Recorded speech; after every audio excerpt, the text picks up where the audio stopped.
2022-এর আমাদের চম্বল ভ্রমণ আমাদের স্মৃতির মণিকোঠায় এখনো উজ্জ্বল হয়ে আছে।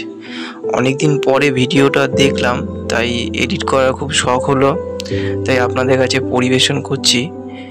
এটা আমাদের যেমন আগ্রা, দিল্লি এগুলো ঘুরতে গিয়েছিলাম, তার পাশাপাশি চম্বল ভ্রমণও আমাদের ট্যুরের মধ্যে রেখেছিলাম। তো এই জায়গাটা বিশেষভাবে উল্লেখযোগ্য হচ্ছে ঘড়িয়ালদের সংরক্ষণের জন্য। এই জায়গাটা একদিকে যেমন রাজস্থান, অন্যদিকে মধ্যপ্রদেশ, একদিকে উত্তরপ্রদেশ। আমরা মধ্যপ্রদেশ হয়ে এখানে এসেছিলাম। চম্বল এসছি, এখান থেকে বোটিংয়ে যাব, ঘড়িয়াল দেখব, তারপরে স্কিমার দেখবো আশা করছি। এইখানে কীভাবে আসতে হবে সে বিস্তারিত খুব একটা বলছি না, তবেও আপনাদের দেখে জেনে রাখা ভালো। এখানে মধ্যপ্রদেশ ট্যুরিজমের আন্ডারে এরা রয়েছে, এদের মাধ্যমে আমি ফেসবুকে যোগাযোগ করি, তারপর এখানে পৌঁছাই।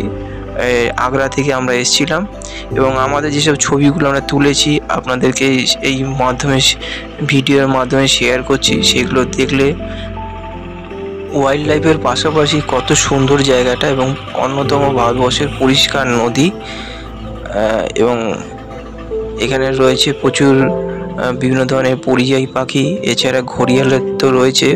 পুরো যাতায়াতটা আমরা স্পিড বোর্ডের মাধ্যমে করেছিলাম। মোটামুটি ঘন্টা তখন 1400 টাকা করে নিয়েছিল, আমরা প্রায় 2 ঘন্টা কাটিয়েছি।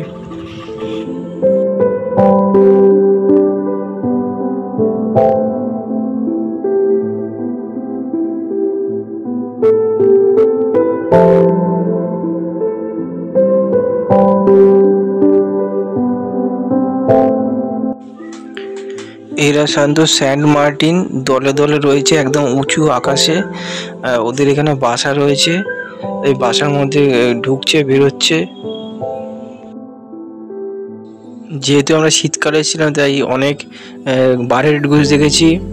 তাছাড়া এখানে যে টার্টেল রয়েছে, এছাড়া কুমিরও দেখতে পাওয়া যায়।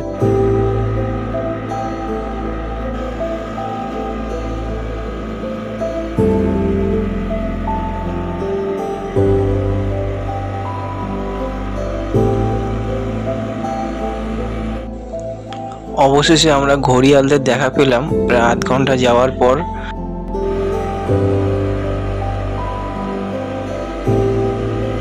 সম্পূর্ণ মোবাইলে ভিডিও তুলেছি এবং অনেক পরে এটা এডিট করলাম, তাই অনেক ভুল ত্রুটি থাকতে পারে।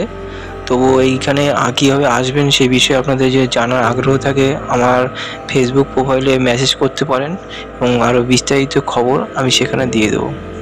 তো ভিডিওটি ভালো লাগলে লাইক এবং সাবস্ক্রাইব করবেন এবং চ্যানেলটি পাশে থাকবেন।